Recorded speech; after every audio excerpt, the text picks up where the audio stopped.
The ceiling exploded in a shower of metal fragments and sparks, followed immediately by what appeared to be a flaming human torpedo wrapped in emergency foam.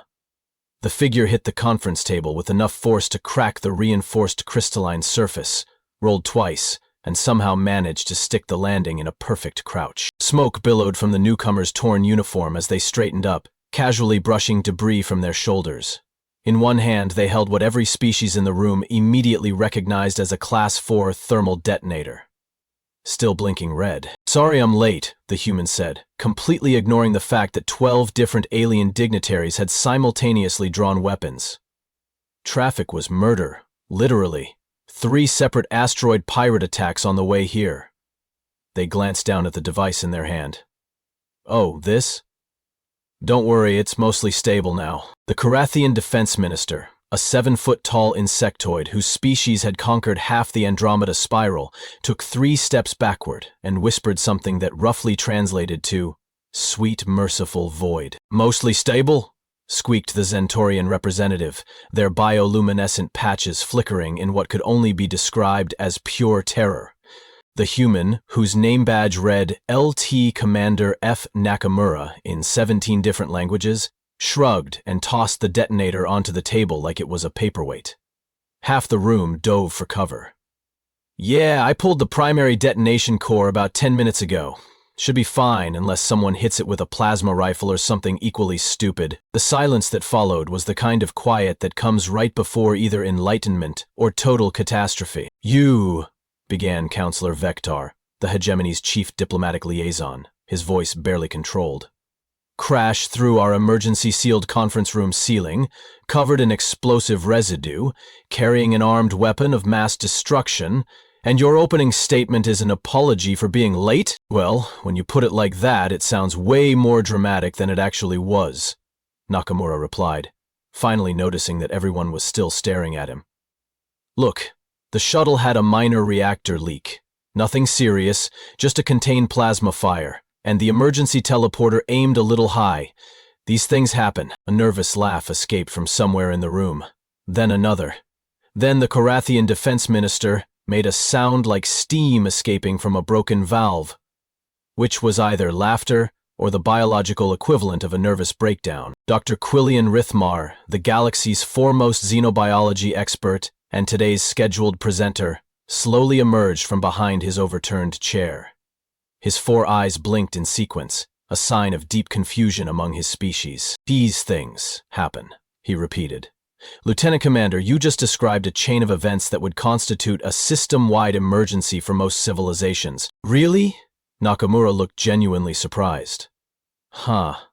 Well, anyway, I'm here for the Earth assessment meeting. Something about reviewing our planetary classification status?" He glanced around the room, taking in the overturned furniture, scattered data pads, and the general atmosphere of barely contained panic. "Did I miss something important?" Counselor Vector gestured weakly toward the front of the room, where a massive holographic display showed Earth rotating peacefully in space. Surrounding it were charts, graphs, and what appeared to be a very official-looking document, with the header, "Re-raised Threat Assessment, Sol 3, 3/Earth. Dr. Rithmar was just explaining to the Council why your homeworld's current classification as a Class 2 standard biosphere is entirely appropriate," Vector said carefully.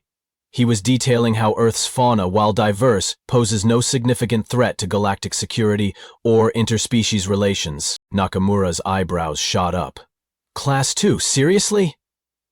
He walked over to the display, leaving sooty footprints on the polished floor.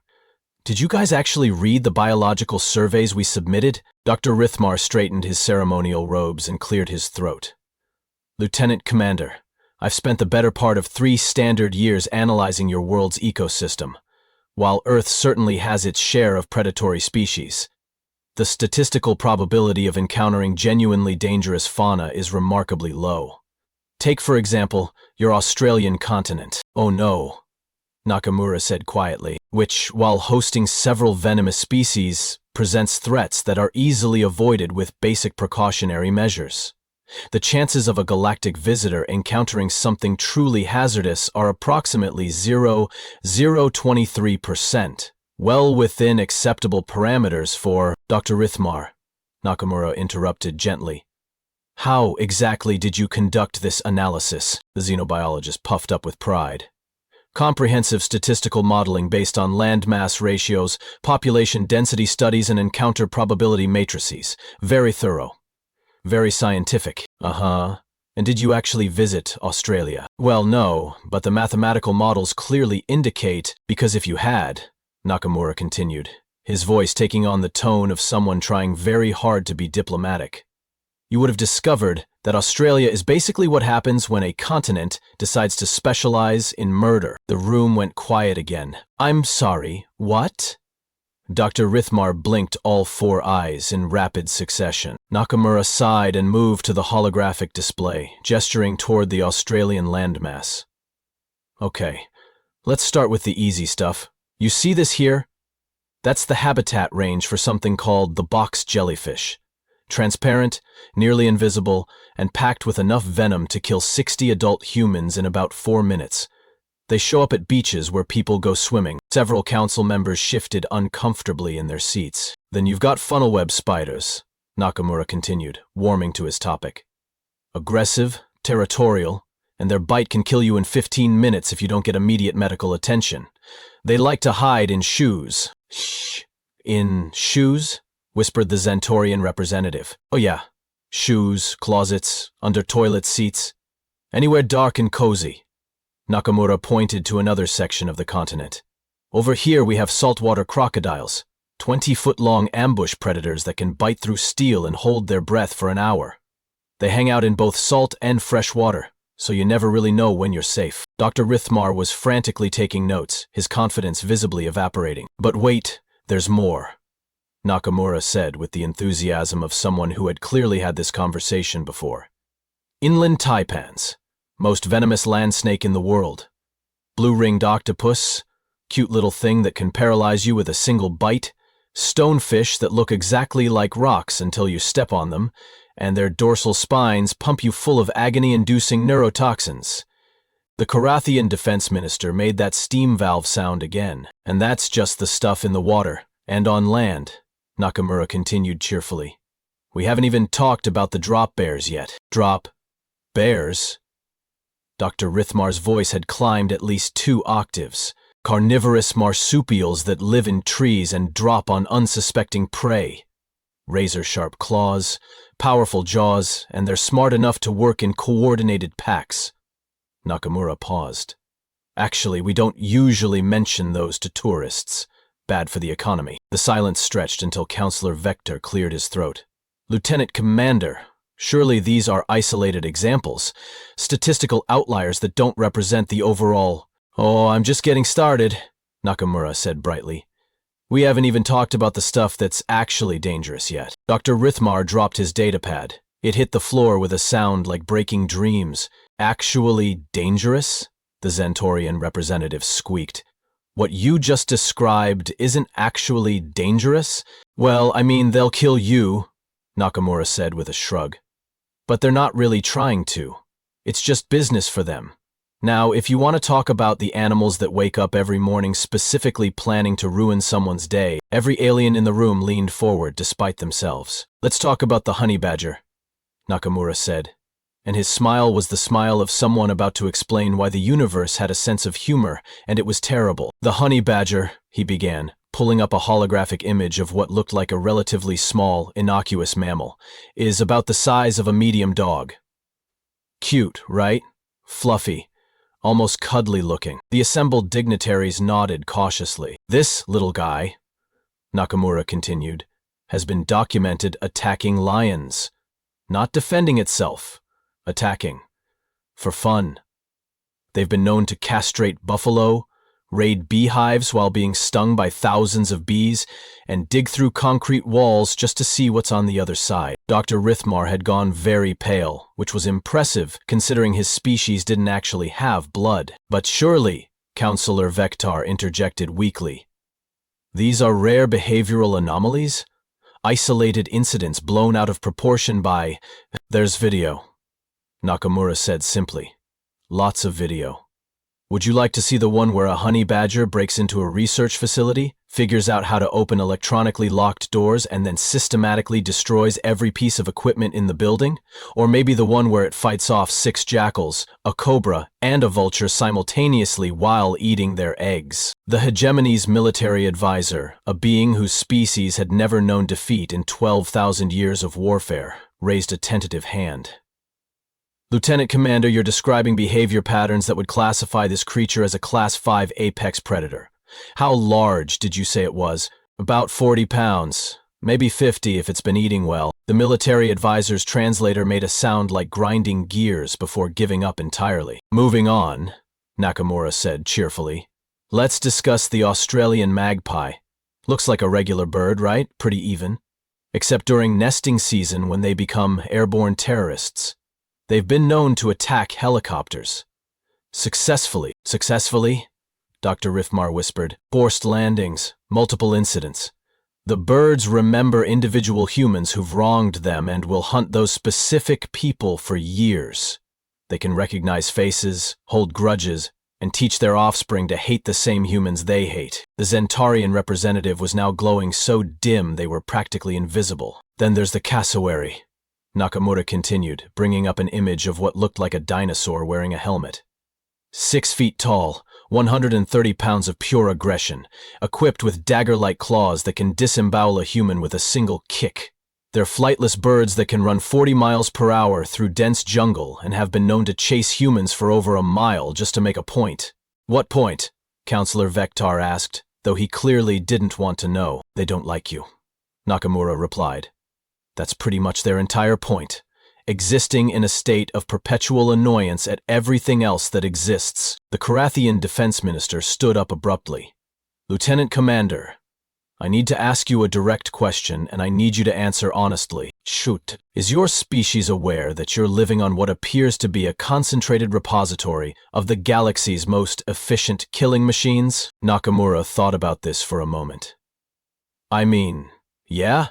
We build theme parks around some of them.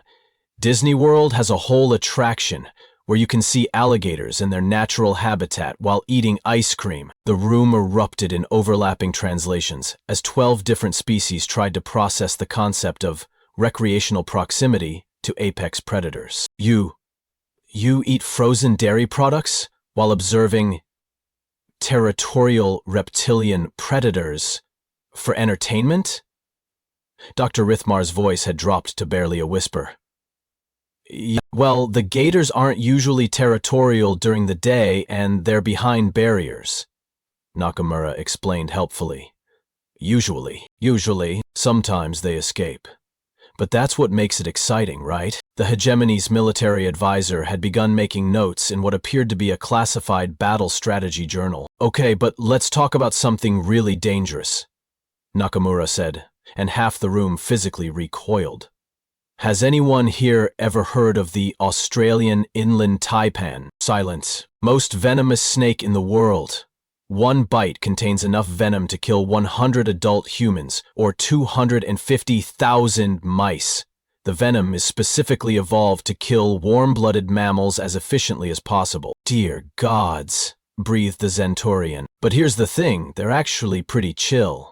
Shy, reclusive, prefer to avoid confrontation. Now, the eastern brown snake? That's a different story. How so?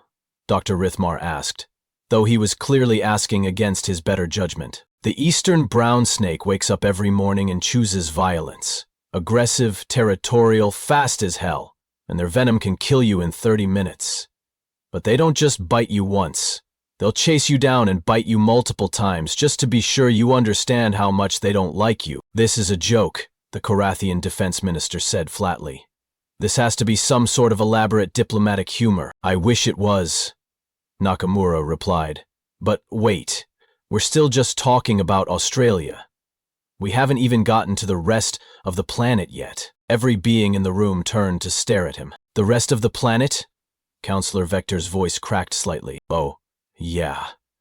Australia's just one continent. We've got 6 more, plus the oceans. Nakamura gestured to the holographic Earth. Would you like to hear about African wildlife? The Amazon rainforest? The deep ocean trenches? Dr. Rithmar made a sound like a deflating balloon. Actually, Nakamura continued, let me ask you something. In your threat assessment, did you factor in human children? Children? The Zentorian representative flickered back to partial visibility. What do offspring have to do with planetary threat classification? Well, human children regularly interact with most of these animals. For fun. We have summer camps where 8-year-olds go hiking in areas populated by bears, mountain lions, and venomous snakes. We consider this character building. The silence that followed was profound and slightly religious in nature. Character building, Dr. Rithmar repeated slowly. Yeah, teaching kids to be tough, self-reliant, capable of handling dangerous situations. Nakamura looked around the room at the collection of horrified alien faces. How do your species train their young? In carefully controlled, completely safe environments with multiple redundant safety protocols, the Korathian defense minister stammered. That explains a lot, actually. Counselor Vektar leaned forward, his diplomatic training finally kicking in despite his obvious distress. Lieutenant Commander, I think we need to discuss your planet's threat classification rating. The current Class 2 designation seems potentially inadequate. Yeah, I was wondering about that, Nakamura said.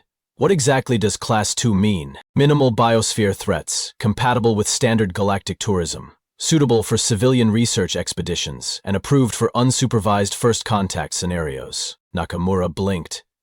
You're sending tourists to Earth? The first commercial expedition is scheduled to land in Sydney next month, Dr. Rithmar said weakly. The expression that crossed Nakamura's face was the expression of someone watching a shuttle full of innocent civilians aimed directly at a supernova. Sydney, he repeated slowly. In Australia. Yes, the Australia I just spent 20 minutes describing. Yes, the Australia, where the spiders hide in shoes and the jellyfish are invisible murder machines. Yes. Nakamura was quiet for a long moment, and in that silence, every alien in the room began to understand that they had made a terrible, terrible mistake. Counselor Vektar, Nakamura said finally, his voice very careful and very calm.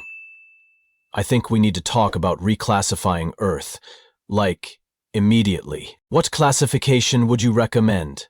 Vektar asked, though he was clearly afraid of the answer. Nakamura looked around the room, taking in the collection of some of the galaxy's most powerful military and political leaders, all of whom were now staring at him with the desperate hope that he was about to tell them everything would be fine. Well, he said thoughtfully, what's your classification for planets where the dominant species regularly survives childhood, despite living in close proximity to animals that could kill them without trying? The question hung in the air like a toxic cloud.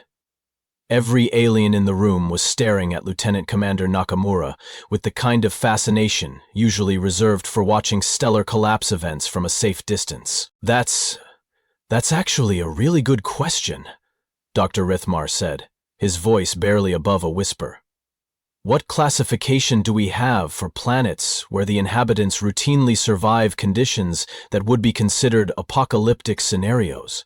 Counselor Vektar frantically shuffled through his data tablets. Class 3 is for hostile environments with manageable threats. Class 4 covers worlds with active geological instability or aggressive predator populations. Class 5 is reserved for planets actively trying to kill everything on them. And Class 6? Nakamura asked with genuine curiosity. Class 6 doesn't exist, the hegemony's military advisor said flatly. The theoretical framework assumes no sapient species could evolve past Class 5 conditions. Ah, Nakamura said. Well, that's awkward. The Zenturian representative had begun flickering like a broken light display. Lieutenant Commander, you mentioned documentation. Oh, right. Nakamura brightened considerably and reached into his smoking uniform jacket. I brought some educational materials. Figured they might help with the assessment. He pulled out what appeared to be a standard military data core, though it was slightly melted around the edges and still emitting faint wisps of smoke. Is that supposed to be smoking? Dr. Rithmar asked nervously. Probably not, but the data should still be good. Military-grade hardware. Nakamura walked over to the main holographic projector and plugged in the device. Fair warning, some of this footage might be a little intense for species that didn't evolve alongside homicidal wildlife. The first image that appeared was a pristine beach at sunset, waves gently lapping at white sand. Peaceful, serene. Several council members visibly relaxed. This is Bondi Beach in Sydney, Nakamura explained. Beautiful spot, great for swimming, surfing, family vacations. The image shifted to show hundreds of humans splashing around in the water, children building sandcastles, couples walking hand in hand along the shore. Looks perfectly safe, Counselor Vector said cautiously. Yeah, it really does, Nakamura agreed. The footage gets more interesting when you enable the biofilter overlay. He pressed something on his control device, and suddenly the peaceful beach scene lit up like a threat assessment nightmare. Translucent, jellyfish-shaped objects appeared throughout the water, glowing bright red on the threat indicator. Dozens of them, maybe hundreds. Those are bluebottles, Nakamura explained conversationally. Also called Portuguese man-of-wars. They're not technically jellyfish, they're siphonophores, which is somehow worse. Their stings cause excruciating pain, welts that last for weeks, and occasionally death, if you're allergic or just unlucky. The Korathian defense minister made that steam valve sound again, but this time it went on for nearly 30 seconds. The interesting part, Nakamura continued, is that humans know they're there. Beach patrols issue warnings, lifeguards post signs. People get stung regularly, and they stay in the water? Dr. Rithmar's voice had climbed several more octaves. Oh yeah, most humans figure the odds are pretty good they won't get stung, and even if they do, it's not usually fatal. Risk-benefit analysis. The image changed to show a massive great white shark gliding through crystal-clear water, its black eyes fixed directly on the camera. This is footage from a cage diving expedition off the coast of South Africa, Nakamura said. Humans pay money to get lowered into shark-infested waters, inside a metal cage, so they can observe great whites up close. The cage is secure, though, the Xanturian representative asked desperately. Mostly. Sometimes the sharks get curious and test the structural integrity. Sometimes they get inside the cage. Get inside? Sharks are surprisingly good problem solvers when they're motivated. But don't worry. There are safety protocols, such as, well, you try not to panic, and you hope the boat crew can pull you up before the shark loses interest in the cage and starts getting interested in the soft, squishy thing inside it. The next video showed a human in a wingsuit launching themselves off a cliff face, plummeting toward the ground at terminal velocity before deploying a parachute at what appeared to be the last possible second. Base jumping, Nakamura explained. Humans strap on fabric wings and throw themselves off mountains for fun. For fun?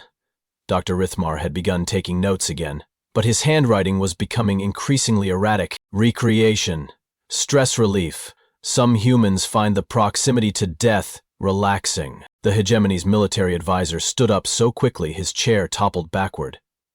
Lieutenant Commander, I need to stop you there. What you're showing us isn't documentation of survival against hostile wildlife. This is evidence of a species that actively seeks out mortal danger as a recreational activity. Well, yeah, Nakamura said, looking confused. Is that not normal? The translators began making sounds like dying machinery. One of them actually started smoking, which seemed appropriate given the circumstances. In most civilized species, Counselor Vector said very carefully, survival instincts prevent individuals from deliberately placing themselves in life-threatening situations unless absolutely necessary for the continuation of the species. Huh, that's weird. Nakamura scratched his head, leaving a small, sooty handprint in his hair. What do you do when you're bored? Before anyone could answer, the main display shifted to show what appeared to be a news broadcast. The headline read, Florida man arrested after attempting to teach alligator to fetch. Oh, this is perfect, Nakamura said enthusiastically. You guys need to understand Florida man. Florida man, Dr. Rithmar asked weakly. Not a specific individual, it's more of a cultural phenomenon. See, Florida is this subtropical region where humans have created a perfect storm of environmental hazards, relaxed legal restrictions, and abundant recreational chemicals. The result is a subset of humanity that has basically turned survival into performance art. The news broadcast showed a middle-aged human being led away in restraints while, in the background, a 12-foot alligator lounged in what appeared to be someone's backyard pool. This particular Florida man decided that alligators looked lonely and probably needed more enrichment activities in their lives, Nakamura explained. So he broke into a wildlife preserve, captured a juvenile gator, only about 8 feet long, and spent 3 weeks trying to house train it. The Zentorian representative flickered out entirely and didn't come back. House? Train? Counselor Vector's voice was barely audible, teaching it to use a litter box, fetch sticks, roll over for belly rubs, standard pet behavior modification. Did it work? The Carathian defense minister asked, and immediately looked like he regretted the question. Well, the alligator did learn to associate the Florida man with food, Nakamura said thoughtfully. Unfortunately, it started thinking of him as food, hence the arrest. Another news story replaced the first. Florida man builds rocket in garbage. Accidentally launches neighbor's car into orbit. This one's from last month, Nakamura continued. Amateur rocket enthusiast mixed up some calculations and created what's technically classified as a low-yield orbital launch vehicle in his residential garage. The neighbor's car? David Rithmar whispered. Right place, wrong time. The car was fine. It's still in stable orbit. The neighbor was a little upset about missing his morning commute, but insurance covered it. Insurance. Covered. Accidental orbital launch. The hegemony's military advisor had begun writing what looked suspiciously like a formal threat assessment report. Florida man insurance is its own category. Higher premiums but much better coverage for acts of creative stupidity. The news stories continued. Florida man wrestling bears. Florida man trying to ride hurricanes. Florida man attempting to prove alligators could be trained as therapy animals. Florida man building a functional nuclear reactor in his shed and wondering why the neighborhood dogs started glowing. By the time the display showed Florida man discovers time travel, accidentally creates 3 additional Floridas, half the council had either fainted or retreated to what they clearly hoped was a safe distance from the human. The point is, Nakamura said, turning away from the display, Florida man represents the extreme end of human risk tolerance and creative problem solving. Most humans think Florida man is insane. Most humans, Counselor Vector croaked. Yeah, like 98% of us think Florida man has absolutely lost his mind, and the other 2%? They moved to Florida. At this point, the Carathian defense minister stood up and walked directly to the emergency communication panel. I'm calling for immediate security consultation. This briefing has exceeded all acceptable parameters for diplomatic threat assessment. Why? Nakamura asked, looking genuinely bewildered. I haven't even gotten to the good stuff yet. The good stuff? Dr. Rithmar's voice cracked like breaking glass. Well, yeah. We haven't talked about human recreational activities yet, sports, hobbies, weekend entertainment.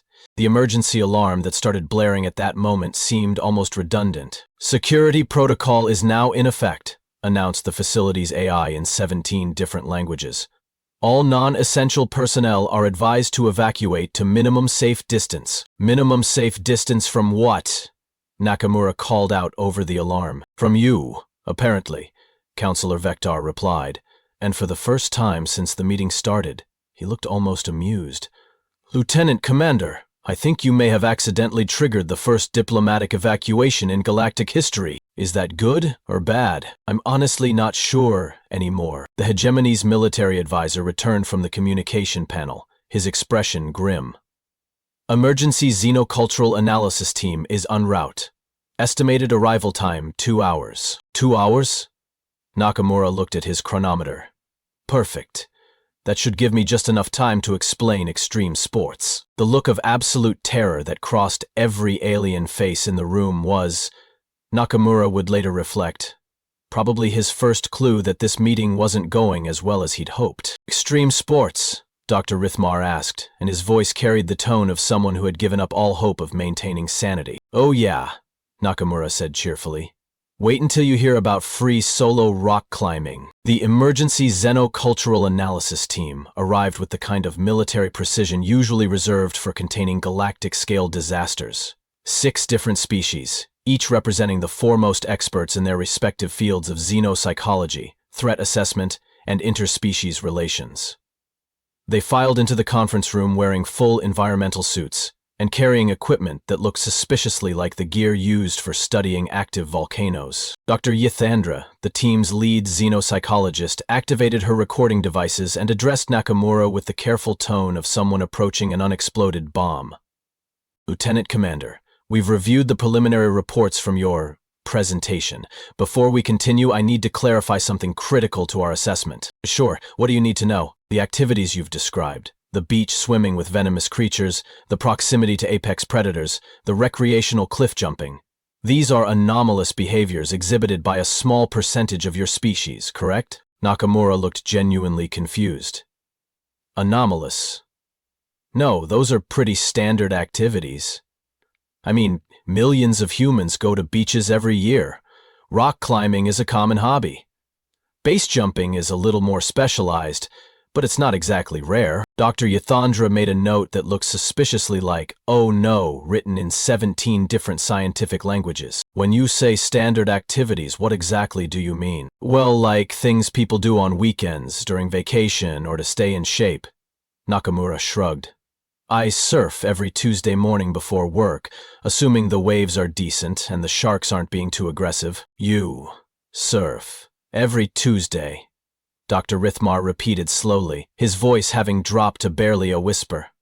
Before work. Yeah, about 6 a.m. Great time to catch waves before the water gets crowded. Lieutenant Commander, Dr. Yithandra interrupted, her voice very carefully controlled.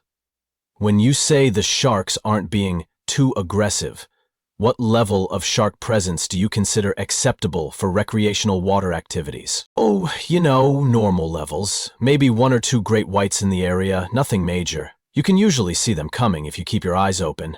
The murky water days are when it gets sketchy. That's when you might want to call it early and grab coffee instead. The xenocultural analysis team exchanged glances that conveyed the kind of terror usually associated with watching your home world get eaten by a black hole. Coffee, Dr. Rithmar muttered. He chooses between mortal combat with apex predators and coffee. Well, to be fair, good coffee is really hard to find, Nakamura said helpfully. Dr. Yithandra activated what appeared to be a neural stabilization device before continuing. Lieutenant Commander, I need you to walk me through a typical day in your life. Nothing special, nothing unusual, just an ordinary day. Sure. Nakamura settled back in his chair, apparently oblivious to the fact that every alien in the room was now taking notes with the intensity of graduate students facing their final exams. Let's see. Yesterday was pretty normal. Woke up around 5:30, checked the surf reports and weather warnings. Weather warnings? Yeah, there was a tropical storm moving through the area. Category 2 hurricane, nothing too serious. Figured the surf would be fantastic, but maybe a little risky for beginners. Dr. Yithandra's translator made a sound like grinding metal. You used a Category 2 hurricane to determine your recreational schedule. Well, yeah. Big storms create amazing waves, but the rip currents can be deadly if you're not experienced. Risk-reward calculation. And you decided the reward outweighed the risk? Obviously, or I wouldn't have gone. Nakamura looked at her as if she'd asked why water was wet. Caught some incredible waves right up until the lightning started getting close. Lightning, the Karathian defense minister said faintly. Of course there was lightning. Yeah, that's when I called it and headed to work. Can't surf when there's active electrical discharge. Too dangerous. The silence that followed was the sound of 12 different species simultaneously realizing they had catastrophically underestimated humanity's relationship with danger. Too dangerous, Dr. Rithmar repeated. The lightning was too dangerous. Not the hurricane. Not the deadly rip currents. The lightning. Right. Water conducts electricity. Basic safety protocol. Dr. Yithandra made another note, this one looking suspiciously like a death certificate. What happened after you left the beach? Stopped for breakfast at this great little place near the harbor. Had to wait about 20 minutes because they were dealing with a minor crocodile situation. In the kitchen. A crocodile situation? Yeah, apparently one got in through the storm drain overnight and made itself comfortable near the walk-in freezer. Nothing major. Animal control had it handled pretty quickly. And you waited? The food there is really good. Besides, it was only a 12 goofer. Probably just looking for somewhere dry to wait out the storm. The Zentorian representative, who had recently flickered back to partial visibility, immediately disappeared again. At her breakfast, I had to drive to work. Traffic was a little heavier than usual because of the flooding, and there were a few road closures where the asphalt had buckled from the heat. What temperature constitutes heat in your assessment? Dr. Yathandra asked, though she clearly didn't want to know the answer. Oh, it was only about 102 degrees Fahrenheit. Pretty mild for summer. The road buckling doesn't usually start until it hits 110 or so.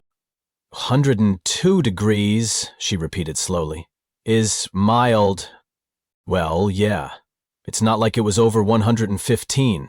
That's when you really need to start worrying about heat stroke. Dr. Yathandra looked down at her notes, which by now resembled the battle plans for defending against an extinction-level event.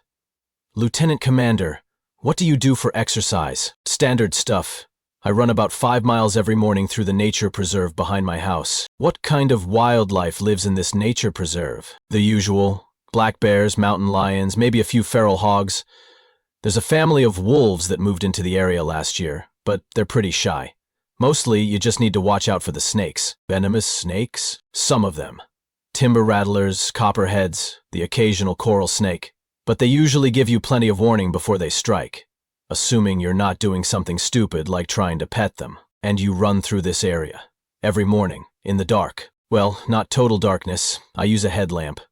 Safety first. The hegemony's military advisor had begun writing what was clearly a formal recommendation to classify Earth as a galactic quarantine zone. Lieutenant Commander, Dr. Yathandra continued, her voice now carrying the tone of someone conducting a post-mortem examination. What do you consider dangerous? Nakamura thought about this for a moment. You mean like actually dangerous? Things that could really hurt you? Yes. Well, driving without a seatbelt is pretty stupid. Texting while driving. Not wearing sunscreen in strong UV. Eating gas station sushi. Swimming alone without telling someone where you're going. He paused. Oh, and never turn your back on a hippo. They're responsible for more human deaths in Africa than any other large animal. More than lions. Way more than lions. Lions are actually pretty predictable. Hippos are just homicidal. Dr. Rithmar had stopped taking notes and was now staring at Nakamura with the expression of someone watching their understanding of reality collapse in real time. The Lieutenant Commander, Yathandra said very carefully, I need to ask you about your homeworld's vacation destinations. Where do humans go to relax? Oh, all sorts of places. Hawaii's popular, great beaches, active volcanoes, fantastic snorkeling. Australia's amazing if you like adventure tourism. Alaska's beautiful in the summer, assuming you don't mind the bears. Costa Rica has incredible biodiversity. People love the Amazon rainforest, though you need to be careful about the poisonous frogs and the plants that can kill you if you touch them. The plants can kill you if you touch them. Some of them, yeah. But that's what makes it exciting, right? It's like nature's way of adding a puzzle element to hiking. The emergency analysis team had begun conferring in hushed tones that carried the unmistakable sound of professionals trying to figure out how to report that they had discovered something that shouldn't exist. Dr. Yathandra, the Karathian defense minister called out, I need to ask a direct question. Ohad, in your professional opinion, is Lieutenant Commander Nakamura describing the behavior patterns of a typical human civilian? Dr. Yathandra looked at her notes, then at Nakamura, then at her notes again. According to all available data, yes, these appear to be baseline human recreational activities. Baseline, the defense minister repeated. This is what they consider normal. What do you mean? Nakamura asked. Is this not normal for other species? Dr. Yathandra activated her neural stabilizer again. Lieutenant Commander, the Karathian hegemony has conquered 43 star systems. Their military is considered the most formidable force in 3 galactic sectors.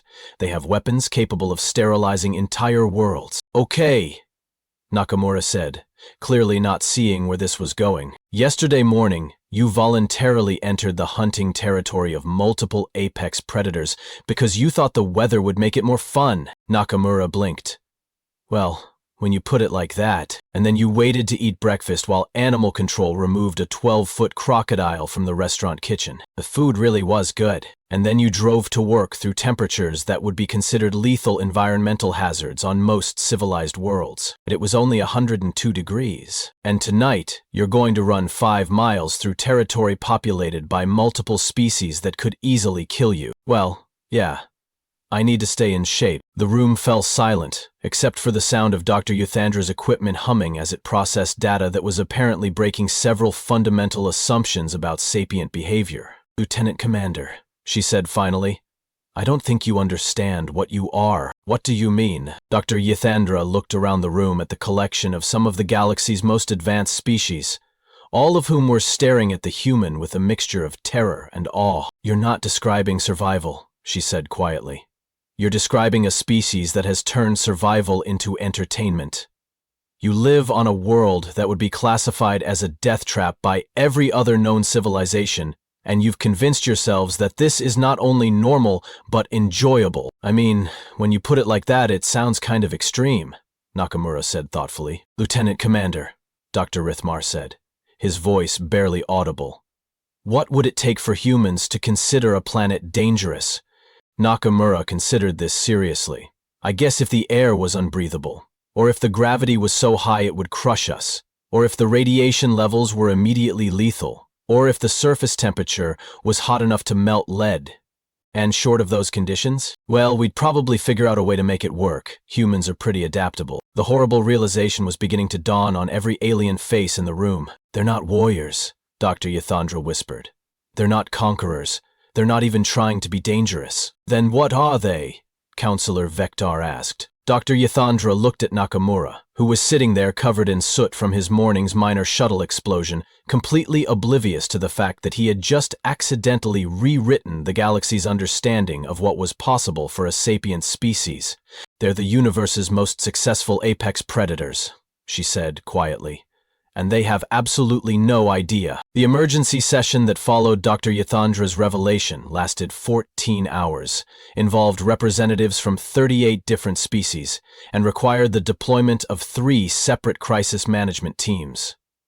Lieutenant Commander Nakamura spent most of this time in what was politely termed a comfortable waiting area, but was clearly a reinforced containment room designed for dangerous xenological specimens. When the doors finally opened, Counselor Vector emerged, looking like he'd aged several decades in the span of an afternoon.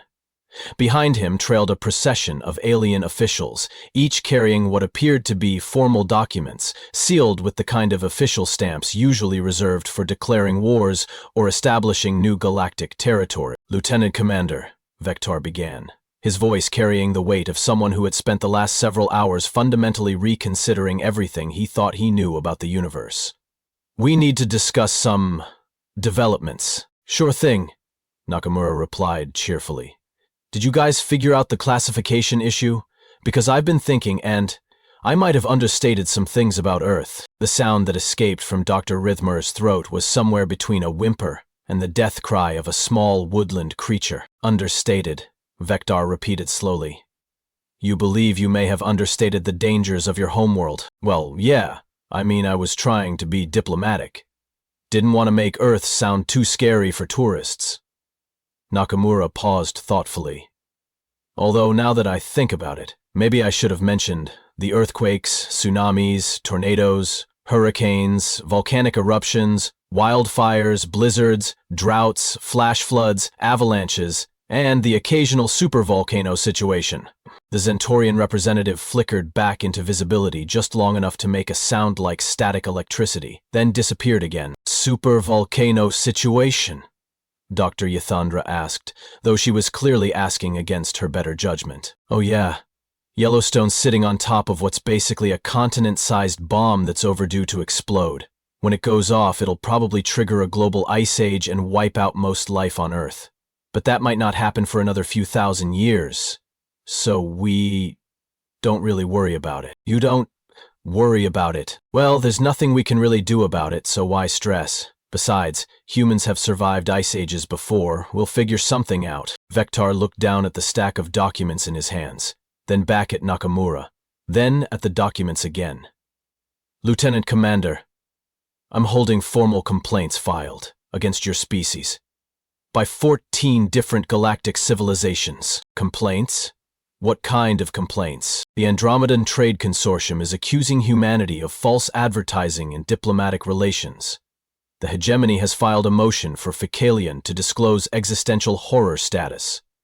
The Zentorian Collective, Vector flipped through several pages, has requested that Earth be reclassified as a weaponized biosphere operated by insane apex predators masquerading as a peaceful civilization. That seems a little harsh, Nakamura said. I mean, we are peaceful. Most of the time. Most of the time? Well, except during wars. And sporting events. And Black Friday shopping. And when someone cuts us off in traffic. He paused.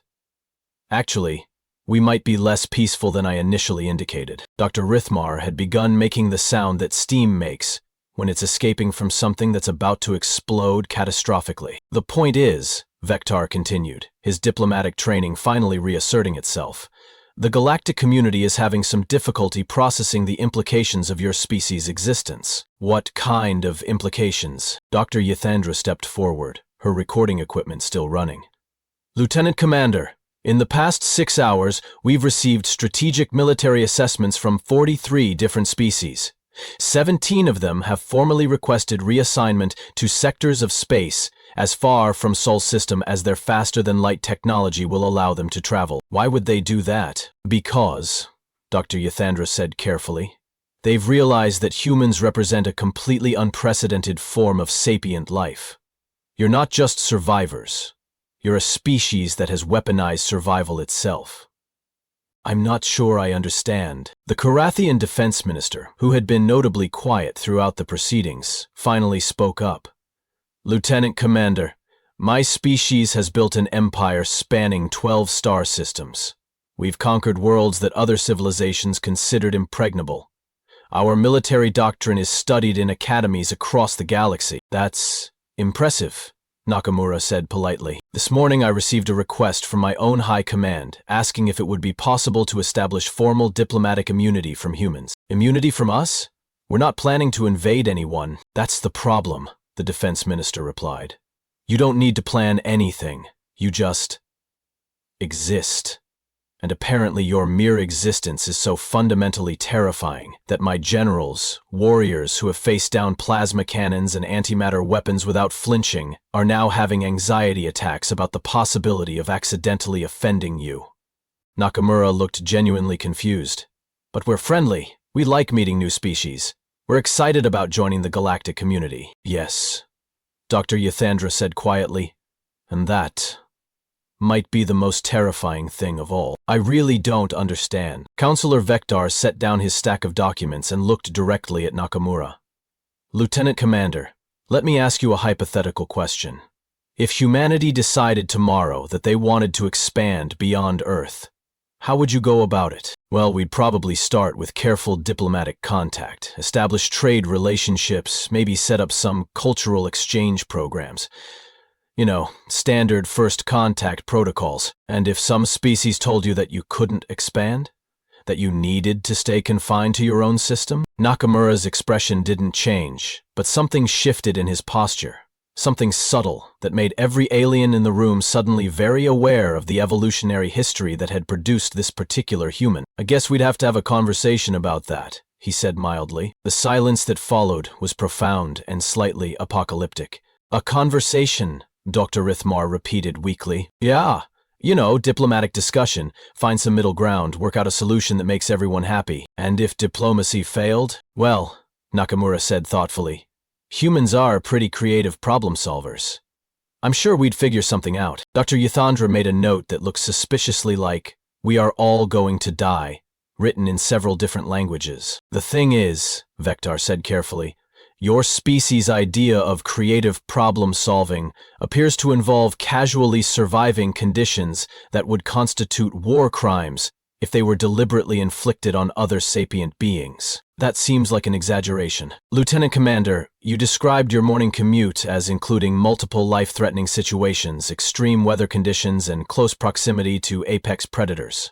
You treated this as completely routine? Because it is routine. Yes, that's exactly the problem. The emergency session that followed involved hasty consultation with xenopsychological specialists, threat assessment experts, and what appeared to be several military strategists who kept muttering about asymmetrical warfare scenarios and species-level intimidation tactics. When they reconvened, Counselor Vector was carrying a different set of documents, these ones sealed with the kind of diplomatic stamps usually reserved for treaties ending galactic wars. "Lieutenant Commander," he began, "the Galactic Council has reached several decisions regarding Earth's status." "Great. What's the new classification?" "We've decided to create an entirely new classification system." "That sounds reasonable." "Class Omega.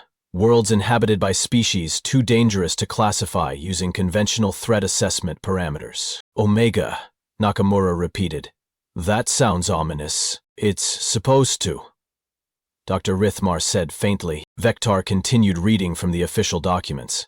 "Furthermore, the Council has unanimously agreed to implement new safety protocols for all future human-alien interactions." "What kind of safety protocols?" "All meetings with human representatives will now require full military escort, comprehensive threat assessment briefings, and psychological support staff for non-human participants."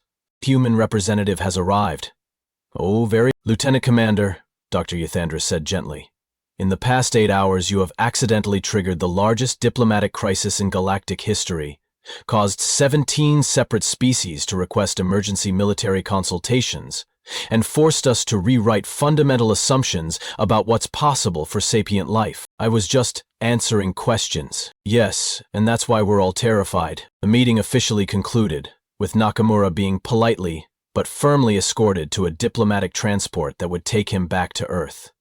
The escort consisted of 2 full military squadrons, a diplomatic immunity specialist, and what appeared to be a trauma counselor for the escort teams. As the transport prepared to depart, Counselor Vector activated the communication system one final time. "Lieutenant Commander, before you leave, I need to ask you one last question." "Sure. Is there anything else about your species or your homeworld that you think we should know?" Nakamura thought about this for a moment.